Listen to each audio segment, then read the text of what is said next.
जय हिंद। हाजिर हूं मैं आपके सामने अपनी किताब let's board the love train का हिंदी ट्रांसलेशन मोहब्बत की रेलगाड़ी का एपिसोड नंबर 40 लेकर। पिछले एपिसोड में हम बात कर रहे थे कि किस तरह से एक फादर, लविंग फादर, वो अपनी अडल्ट होती हुई बेटी के लिए इनसिक्योर हो जाता है, क्योंकि बचपन से उसके मुंह से सिर्फ अपने पापा का नाम हैदर ने सुना था और शाहदा ने पहली बार एंटोनियो का जिक्र करना घर में आकर शुरू कर दिया था। और इन सब बातों के बीच उसने एक कम्युनिकेशन हेल्दी हैबिट जो बनाई थी अपनी बेटी के साथ, शाहदा के साथ। तो वो जा करके उसको एक मॉर्निंग वॉक पे ले जाता है और उससे बातें करता है। तब बहुत प्यार से और बहुत ही ओपनली शाहदा अपने पापा को बताती है कि एंटोनियो उसका क्लासमेट है और नया क्लासमेट है, इसलिए थोड़ा एडवेंचरस लग रहा है क्योंकि वो इटालियन है, तो इटालियन लैंग्वेज और कल्चर सीखने का उसके अंदर एक जज्बा है, जिसकी वजह से वो आजकल ज्यादा एंटोनियो की बात कर रही है और इससे ज्यादा कुछ भी नहीं। वो घर आकर के जब वॉक से बाहर आते हैं, घर आकर के वरीशा को कहती है कि पापा इस वक्त बहुत इमोशनली वीक फील कर रहे हैं मम्मा। उनको एक ऐसे दोस्त की जरूरत है जो उनकी इन सिली बातों के ऊपर हंस सके, जो उनको समझा सके कि हर जिंदगी में आने वाला लड़का हमारा लाइफ पार्टनर नहीं बन जाता। जैसे पापा की लाइफ में भी बहुत सारी लड़कियां आई होंगी, लेकिन उनकी लाइफ पार्टनर तो आप बनी ना। बिल्कुल वैसे ही हर क्लासमेट मेरा होने वाला लाइफ पार्टनर नहीं है। ये बात पापा को बहुत ही लविंगली और जोकिंग वे में समझाने की ड्यूटी आप कर सकती हैं। तो इस वक्त उनको आपकी जरूरत है। और फिर इस तरह से वरीशा को अपने पापा के पास छोड़ करके शाहदा रेस्ट करने चली जाती है। दोपहर के वक्त जब वो लंच करने आती है तो देखती है कि पापा बैठे हुए हैं गुमसुम से, कुछ सोच में पड़े हुए हैं।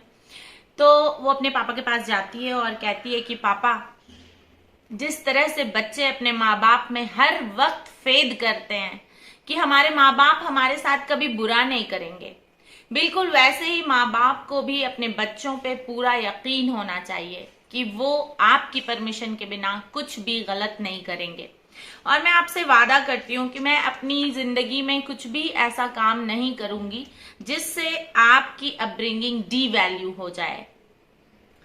एंटोनियो मेरा क्लासमेट है, वो मुझे चैलेंजेस देता रहता है डेली डेली कुछ नया सीखने के लिए, और वो आर्ट के फील्ड में, और वो इटली को बिलोंग करता है जो कि आर्ट हब माना जाता है वर्ल्ड लेवल का।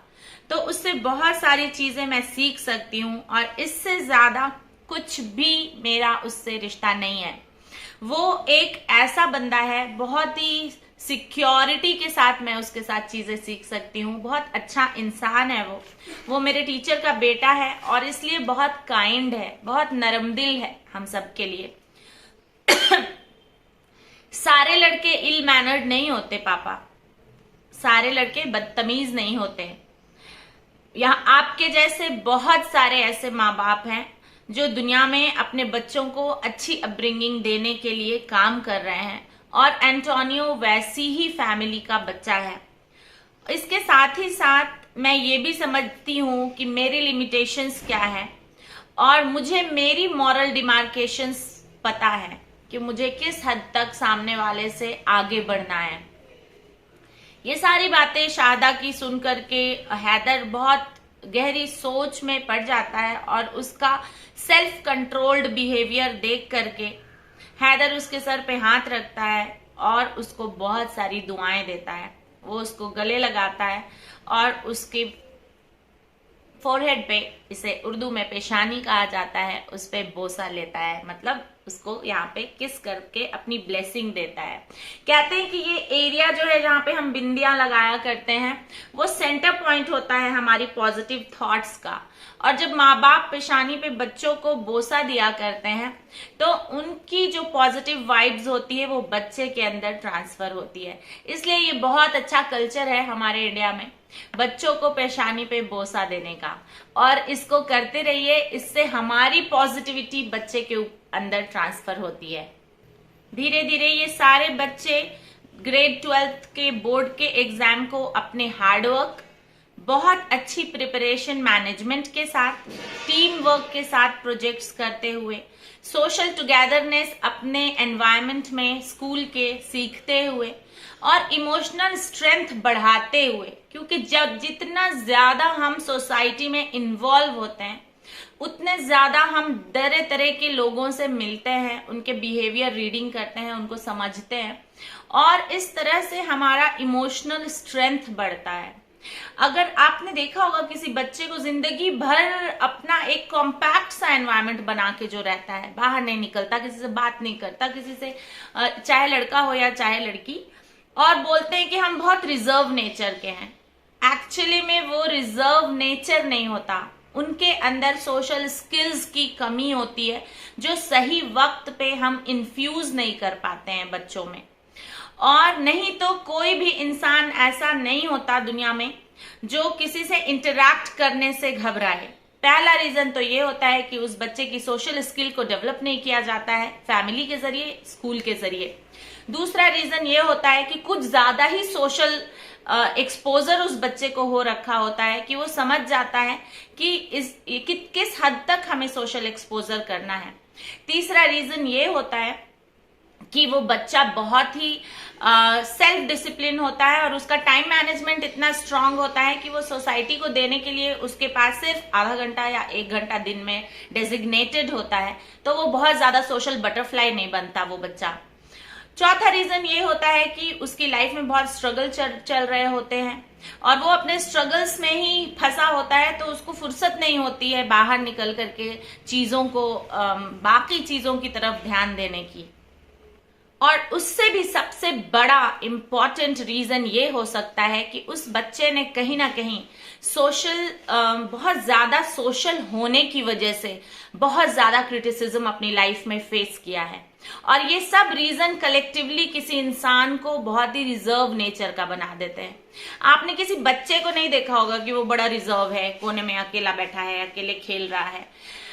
Maximum however exceptions are always there. कुछ बच्चे जिन्हें कुछ प्रॉब्लम हो सकती है, health issue, mental issue, moral issue, pregnancy के टाइम अगर माँ ने बहुत ज्यादा डिफिकल्टी फेस की है तो इमोशनल हिट उसको मिला है, या फिजिकली वो फिट नहीं रही है, या उसको प्रॉपर गुड थॉट्स का एनवायरनमेंट नहीं मिला है, तो भी बच्चों पे ये इफेक्ट पड़ता है। लेकिन अगर कोई बच्चा जानबूझ करके सोशल नहीं हो रहा है और एक्सप्लेनेशन दे रहा है तो उसके पीछे ये सारी वजहें हो सकती हैं।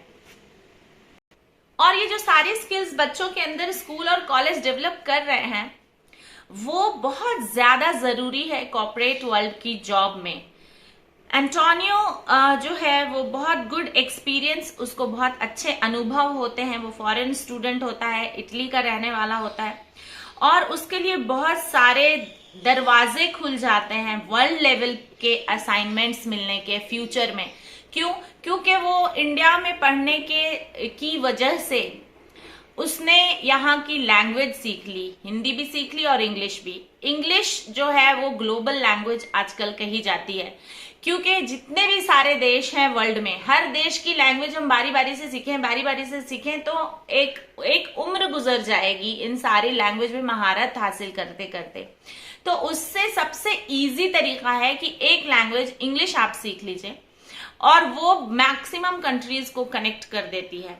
और इंग्लिश मुझे इजी लैंग्वेज लगती है बनिस्बत दूसरे लैंग्वेजेस को। जैसे और अगर हम किसी एक पर्टिकुलर कंट्री की लैंग्वेज सीखते हैं तो वो सिर्फ उसी कंट्री में चलेगी वो लैंग्वेज। लेकिन अगर आप इंग्लिश सीख लेंगे तो 20-25 कंट्री के लोगों से आप कम्युनिकेट कर सकते हैं। और कम्युनिकेशन के अलावा आप एक और चीज सीख लेंगे, आप उन सारी कंट्रीज में जॉब अपॉर्चुनिटीज जो आजकल ऑनलाइन जॉब अपॉर्चुनिटीज हैं, ऑफलाइन भी वो लोग ऑफर कर रहे हैं जॉब अपॉर्चुनिटीज के लिए, तो वो आपको मिल सकती है। तो इस तरह से जब कभी आप हमारे कंट्री में जॉब से रिलेटेड इशू फेस करें, एम्प्लॉयमेंट इश्यूज फेस करें, तो ऐसे दौर में आपकी जिंदगी के आपको परेशान नहीं होना पड़ेगा अगर आपने इंग्लिश लैंग्वेज सीख रखी है अलोंग विद आपके प्रोफेशनल स्किल। तो आप झट से किसी भी कंट्री की अलग कंपनीज में, जो यहाँ मल्टीनेशनल कंपनीज इंडिया में काम कर रही हैं उसमें भी, या उनके ही ग्राउंड पे जाकर के वहां भी जॉब कर सकते हैं। चूंकि वक्त बदल रहा है, पॉपुलेशन ग्रो हो रही है इंडिया की, और उस हिसाब से एम्प्लॉयमेंट अपॉर्चुनिटीज अगर क्रिएट नहीं हो पाएंगी किसी भी वजह से, तो आप अपनी जिंदगी का खूबसूरत लम्हा इस फ्रस्ट्रेशन में नहीं बिताएंगे कि मुझे जॉब नहीं है, मुझे जॉब नहीं है, मुझे जॉब नहीं है। आप अगर इंग्लिश लैंग्वेज सीखे रहेंगे तो आपको कहीं भी जॉब अपॉर्चुनिटी मिल जाएगी। और आजकल एक डिस्कशन बहुत चल रहा है G20 वाला। तो अगर हम G20 के लिए भी इंडियन सिटीजन्स को तैयार कर रहे हैं, उसके लिए भी इंग्लिश लैंग्वेज बहुत ज्यादा जरूरी है, जो कनेक्ट कर रही है ऑल ओवर वर्ल्ड के स्टूडेंट्स को, उनके प्रोफेशनल लाइफ के लिए भी और उनको स्किल अपग्रेडेशन के लिए भी। ये एक तरह का कल्चरल एक्सचेंज कहा जाएगा जो एजुकेशन ला रही है लोगों की जिंदगी में, कि किस तरह से एक इटालियन लड़का एक इंडियन लड़की के टीम ग्रुप में होता है और उसको कम्युनिकेशन में फेस होती है प्रॉब्लम, और ये सब मिलके टीम मेंबर्स उसको कम्युनिकेशन उसकी स्ट्रांग करवाते हैं, और खुद की भी इटालियन सीख करके कम्युनिकेशन स्ट्रांग करते हैं, ताकि एक टीम मेंबर परेशान ना हो सिर्फ लैंग्वेज की वजह से। उसके अंदर बहुत स्किल थी, सिर्फ अगर लैंग्वेज का इश्यू आ जाता तो शायद उनका टीम प्रोजेक्ट कंप्लीट नहीं होता। तो ये सारी टीम ने एंटोनियो के साथ और एंटोनियो ने टीम के साथ मिल करके चीजों को बहुत आसानी से सॉल्व कर दिया। ये जो कल्चरल एक्सचेंज होता है वो दूसरी कंट्री के लिए हमारे दिल में जो प्री अजम्पशंस होते हैं, जो हमने पिछले हिस्ट्री को पढ़ के या कुछ पिछले न्यूज चैनल के न्यूज को जान करके अपने दिमाग में कलेक्ट किए हुए होते हैं, उन प्री अजम्पशन से हमें निकालता है। और ये कल्चरल एक्सचेंज एक बच्चों के लिए बहुत अच्छा साबित हो रहा है। वो बच्चों को फ्री कर देता है वो सारे स्टीरियोटाइप से, जो इन द कोर्स ऑफ टाइम बहुत सालों में, 70 साल, 150 साल, 400 साल में कल्चर के एंटी होने की वजह से, या किंगशिप के टाइम जो फाइट्स हुई थी अलग अलग कंट्री से, उनका अगर गलत इम्पैक्ट बच्चों के दिमाग पे पड़ गया है, उसकी वजह से अगर दिमाग में क्रिएट हो गया है, तो उनसे बच्चों को उभारता है ये कल्चरल एक्सचेंज। और ये हेल्प करता है बच्चों को ये जानने के लिए कि बाकी कंट्रीज भी उस तरह से डेवलप हुई हैं और उनके कल्चर को भी किसी ना किसी टाइम में हिस्ट्री में एक कल्चरल थ्रेट था, लेकिन वो भी इवॉल्व हो रही हैं, बिल्कुल वैसे ही जैसे हमारा देश इंडिया इवॉल्व हो रहा है सारे कल्चरल थ्रेट को पार करते हुए। जो भी स्टीरियोटाइप आप देखेंगे समाज में क्रिएट किए गए हैं, जैसे फॉर एग्जाम्पल लड़कियों को ज्यादा हायर एजुकेशन नहीं देनी चाहिए, लड़कों को ज्यादा पढ़ाना चाहिए, लड़कियां तो घर में ही काम करती हैं ना, ज्यादा पढ़ के क्या करेंगी, इस तरह की जो भी कल्चरल स्टीरियोटाइप क्रिएट की गई हैं इन द कोर्स ऑफ टाइम, वो इसलिए क्रिएट की गई हैं कि कुछ ग्रुप ऑफ पीपल हमारे समाज में, किसी कंट्री के समाज में भी, उन्होंने हायर एजुकेशन अगर लड़कियों को दिया गया तो उससे उनको बहुत बैड एक्सपीरियंस हुआ है। तो अगर बैड हो सकता है एजुकेशन का गलत इस्तेमाल हुआ हो उस टाइम में, और फिर ये माउथ पब्लिसिटी से जनरेशन दर जनरेशन ये थॉट पास ऑन होती गई, और इस तरह से अब एक फिक्स स्टीरियोटाइप बन गया कि लड़कियों को हायर एजुकेशन नहीं देना चाहिए, क्योंकि अब तो वो माँ बनेंगी तो उनको जरूरत ही क्या है हायर एजुकेशन की। मैं इस टॉपिक पे भी एक अलग से वीडियो बनाऊंगी अपने सारे पेरेंट्स को ये हेल्प करने के लिए कि जब समाज में हस्बैंड और वाइफ दोनों इक्वली एजुकेटेड होते हैं तो किस तरह से बच्चों की अपब्रिंगिंग में वो हेल्पफुल होता है। ये औरतों को इसलिए नहीं पढ़ाया जाता सिर्फ कि वो बहुत हाई पोजीशन पा करके अपने हस्बैंड से कंपटीशन स्टार्ट करेंगी, उनको इसलिए पढ़ाया जाता है कि वो हर चीज को अपने हस्बैंड की भी समझेंगी और अपनी भी समझेंगी, और समझ के एक अच्छा सा एनवायरनमेंट घर में कैसे क्रिएट करेंगी। और फिर ये कल्चरल एक्सचेंज बच्चों को ये सिखाता है कि जिस तरह हम बहुत अच्छे हैं ना इंडियंस, वैसे ही अलग अलग कंट्री में भी अच्छे लोगों की तादाद है, और ये जो दुनिया है ना बहुत खूबसूरत खूबसूरती से क्रिएट की गई ऑलमाइटी का एक ऐसा प्रोडक्ट है जिसको ऑलमाइटी ने हजारों सालों में डेवलप किया और उसको अपनी गुडनेस से भर दिया। तो कहीं कहीं पे अगर हमें कुछ खराब चीजें देखने को मिल जाती हैं तो इसका ये बिल्कुल मतलब नहीं कि इस दुनिया के हर कोने में अच्छाई नहीं है। जिस तरह से हमारी कंट्री के अलग अलग कोने में हमें अच्छाई भी देखने को मिल जाती है और अपने पर्सनल एक्सपीरियंस और सोशल एक्सपीरियंस से पीड़ित लोगों की वजह से हमें बुराई भी देखने को मिल जाती है, बिल्कुल वैसे ही अलग अलग कंट्री का भी पास्ट होता है, उनका भी हिस्टोरिकल स्ट्रगल होता है, वो भी कल्चरल स्ट्रगल करके इवॉल्व हुई होती हैं। तो वहां भी हर तरह के लोगों का ग्रुप होता है। और ये जो 2 साल का +2 का उनकी एजुकेशनल जर्नी होती है, एंटोनियो की, शाहदा की और उसके फ्रेंड्स की, वो बच्चों को बहुत अच्छी तरह से इवॉल्व करती है उनके थॉट प्रोसेस में। जो भी thought process, bad thought process वो in the course of educational journey collect करके यहाँ पे आए थे, उसको क्लीन करने का काम ये 2 साल ने किया। और इस तरह से बच्चों ने सीखा कि जो बैड स्टीरियोटाइप सोसाइटी में इन the course of time create कर दिए जाते हैं, वो उन्हें नई नई चीजें सीखने के रास्ते में रुकावट बना देती हैं और जो लोग उनकी जिंदगी में होते हैं उन्हें समझने में भी कहीं ना कहीं वो रुकावट पैदा करती है। और बच्चे ये सीख रहे थे कि अगर हमें दुनिया को अपनी आंखों से देखना है तो कुछ नया एक्सपीरियंस हमें मिलेगा, क्योंकि हम हर इंसान को अल्लाह ने दिमाग और आंखें दी हैं। आप अपनी दुनिया को अपने दिमाग और अपनी आंखों से देखिए, क्योंकि आप अपनी लाइफ हिस्ट्री बना रहे हैं। हम किसी दूसरे की लाइफ हिस्ट्री को अपनी लाइफ में दिमाग में बसा के और उनकी आंखों से अगर दुनिया देखेंगे तो हम उनकी लाइफ हिस्ट्री रिलिव करेंगे। तो यहाँ पे बच्चे सीखते हैं कि किस तरह से अपनी लाइफ हिस्ट्री में अपने विजन को, अपने थॉट्स को अपने एक्शन में लाना है, क्योंकि everybody has come to the world to create their own history और अपनी हिस्ट्री अच्छी बनाने की कोशिश करना बच्चों को ये फेज सिखा रहा था।